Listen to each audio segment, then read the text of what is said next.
Başta bu salgın için salgın vakalarına acil şifalar diliyorum. Ölenlerimize de Allah'tan rahmet diliyorum.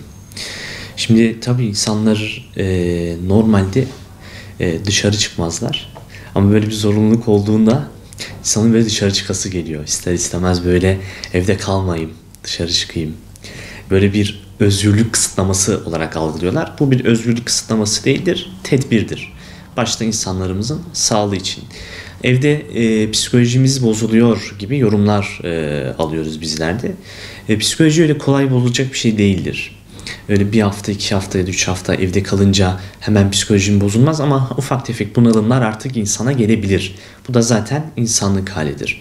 Burada algıyı yönetmek lazım. Hani benim psikolojim bozuldu, otura yapacak bir şey bulamıyoruz gibi kelimeleri biraz daha böyle rafa kaldırmak lazım. Bunalımı herkes yaşar. Önemli olan bu süreci nasıl yönetebileceğimizdir. Psikolojiyi sağlam tutmanın en temel noktası bir kere düzenli bozmamaktır. O düzenden kastım nedir? Mesela uyku düzeni. Hazır herkes evdeyken geç saatlere kadar yatayım, geç saatlerde uyanayım gibi bir algıya bürünmemek lazım. İkincisi yeme düzenine dikkat etmek lazım. Her zaman böyle sabah işte 3 öğün yiyorsan öğlen, akşamda belirli bir saatte çok abur cubara yüklenmemek lazım. Böyle sağlıksız besinlere yönelmemek lazım bu durumda. Çünkü insan evde oturunca canı sıkılıp böyle bu tarz fazla yemeğe yönelebiliyor. Burada bizim fiziksel sağlığımızı korumamız çok daha önemlidir. Bunun yanında yine çok fazla televizyonla, internetle, telefonla, online oyunlarla vakit geçirerek bağışıklık sistemimizi yanlışa sürüklemememiz gerekiyor. Bunlar bizim yine bu tarz ekran bağımlılığına, online bağımlılıklara sürükleyebilir. Bir yerden bir şey yapalım derken diğer yerden başka şeyi kaybetmememiz gerekiyor. Evde yapılacak çok etkinlik var. Burada biz kimin için etkinlik yapıyoruz onu sormamız lazım. Burada en çok önemli olan şeyler çocuklarımız. Çocuklarımız evdeyken birincisi hani sürekli onları etkinliğe boğalım, sürekli onlarla bir şey yapalım değil. Normal her gün bir etkinlik, 2 etkinlik, en fazla 3 etkinlik olarak hareket edelim. Onları da çok boğmayalım işin açıkçası. Çocuklarla en etkili vakit nasıl geçirilir? Tabii ki çocuklarla oyun. Oyun çocukların her zaman temelidir. Oyun yoksa bir çocuğun dünyasında ona çocuk diyemeyiz biz. Yaş özelliklerine uygun oyunlar bulunmalı çocuklar için. Ben diyorum ki hazır evdeyken 0-6 yaş, 7 yaş hatta 8 yaş biz bu çocukların gelişim özelliklerine uygun işte ince motoruna, kaba motoruna, ondan sonra öz bakım becerilerine uygun etkinlikler yapalım. Ne yapalım mesela ince motoruyla alakalı? Boyama yaptıralım, yazı böyle ufak tefek yazdıralım, çizme, resim yaptıralım, kestirelim, biçirelim, yapıştırma yaptıralım. Bunların hepsi ince motorlarına fayda sağlayan etkinlikler. İşte kaba motorlarıyla zıplasın çocuk. Mesela her gün 10 dakika, 5 dakika yerinde böyle zıplayabilir. Bu kaba motoruna çok fazla yarar sağlar. Bu noktada yine korkuyla hareket edip bu süreçte çocuklarla iç içe yatmamak lazım. Herkesin odası neredeyse orada yatsın. Bu yine çocukların korkularını artıracak.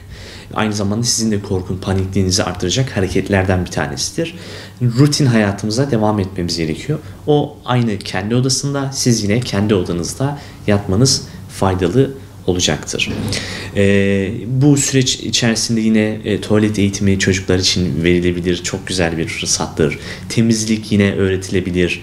Bu çocuklar işte 7 yaşında, 8 yaşında nasıl ellerini yıkayacak, nasıl banyo yapabilecek, sabunu nasıl köpürtecek, nasıl kafasını yıkayacak gibi özellikler yine bu süreçte kazandırılıp çocukların bireysel olarak beceri kazanması sağlatılabilir. Bu süreçte şimdi her hayırda şer, her şerde bir hayır vardır diyoruz. Bu süreci biz çocuklarımızla ailecek vakit geçirebileceğimiz için şerdeki hayır olarak görelim. O yüzden hayırlı işler öğretmeye çalışın çocuklara. Mesela hazır evdeyken bize şu an sokağa çıkma diyoruz, devletimize uyuyoruz değil mi? O zaman evde nasıl sevap işleyebiliriz onu düşünmek lazım. Mesela Çocuklar anneannesini, babaannesini, sağlasa dedelerini, amcalarını, dayılarını, halalarını, teyzelerini arayarak sevap kazanabilir. Bunları ona kazandırabiliriz. Sıla-i rahim yapmış olurlar çocuklar. Hem görüntülü konuşabilirler. Aynı zamanda yine başka akrabalarını da yine görüntülü olarak arayıp 5'er dakika, 10'ar dakika yaş özelliğine göre rutin sohbetler edilebilir. Ortaokul ya da lise öğrencileri için yine bu ev işleri, ilkokul içinde ev işleri noktasında çocuklara yine beceri kazandırılabilir. Temizlik yaptırılabilir, ütü öğretilebilir. Örneğin diyorum ki akşam oturduğunuzda anne baba otursun, çocuklar anne babaya hizmet etsin. Anne babaya hizmeti öğretelim mesela. Hem çocukların becerisini arttırmış oluruz hem de bir kazanım vermiş oluruz çocuklara. Bu salgın bize en çok ölümü öğretiyor, ölümle birlikte yaşamayı öğretiyor. O zaman hazır evdeyken biz eğer bizim başımıza bir şey gelirse anne babalar olarak çocuklar tek başlarına hayatlarını nasıl idame ettirebilir bunu kazandıralım. Örnek veriyorum, tost yapmayı öğretelim, yumurta kırmayı öğretelim, menemen yapmayı, çorba yapmayı, çorbaya nasıl tuz dökülür bunları yapmayı öğretelim. Kişisel beceri kazansın çocuklar. Çocuklar maalesef ki anne babalarını tanımıyorlar. Anne babalarını tanıyacak etkinlikler yapsınlar. Bunun birincisi albüm karıştırmaktır. Eski çekildikleri fotoğrafları açıp fotoğraflar üzerinden anılar anlatabilirler. O zamanlar neler hangi işteydi, neler giyiniyorlardı, o zaman da neler vardı şimdi neler yok gibi böyle çocuklara o zamanın hem kültürünü hem de kendi hikayelerini anlatsınlar. Böyle bir kültürel bağ kuralım. Çünkü şimdiki kuşakla bizim neslimizdeki kuşak arasında dağlar kadar fark var. Eskiden bu kadar fark yoktu. Eskiden 10 yaş bile olsa arada çok rahat anlaşabiliyorlardı. Ama şimdi 3 yaş 4 yaş bile sanki yüzyıllar varmış gibi bir kuşak farkı doğuruyor. Bu kuşak farkını kapatabilmek amacıyla aslında şu evde kaldığımız dönem çok güzel bir fırsat. Evde kalanlar için dediğim gibi sabır diliyorum. Bu olumsuz olarak değil. Çünkü dışarıdan bir güç sanki sizi tutuyormuş gibi ve dışarıdaki gücün bir çaresi yokmuş gibi algılamamak lazım. Ama burada evde otururken de sürekli sosyal medyada ölüm haberlerini, vaka haberlerini takip etmeyiniz. Bunun size bir faydası yoktur. Bunu tavsiye ediyorum. Genelde şu dönemde salgın hastalığı ortaya çıktığından beri insanlar sanki kendi ölüm nöbetlerini tutuyorlar.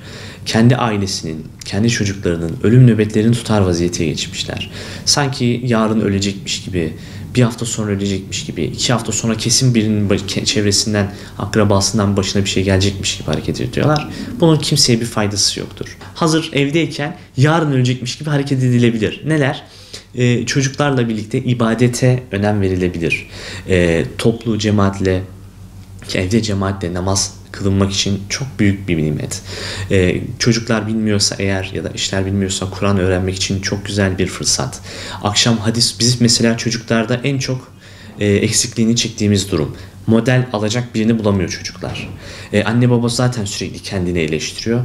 İşte benim gibi olma, bak biz ne zorluklar çekiyoruz gibi kendilerini eleştiriyorlar. Çocuk onları da model almıyor.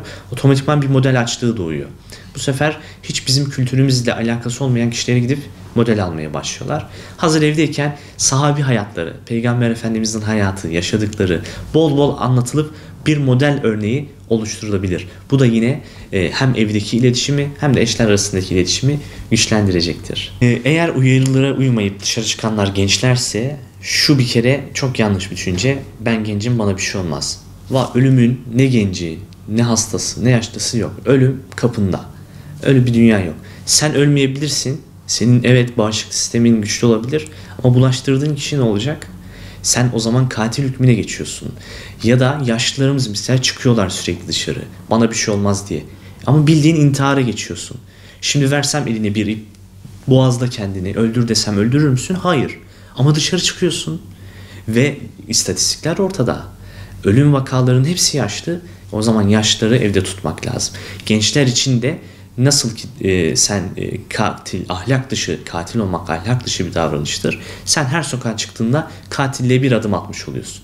Belki sana bir şey olmuyor ama sana bulaşan o virüs senin temas ettiğin annen, baban, deden, bekçi, ne bileyim sokaktaki birisi, bir şekilde temas edip öldürebilir. Bu vebali üstünden kaldıramazsın sonra. Bu noktada katil olmam için dikkat etmek gerekiyor.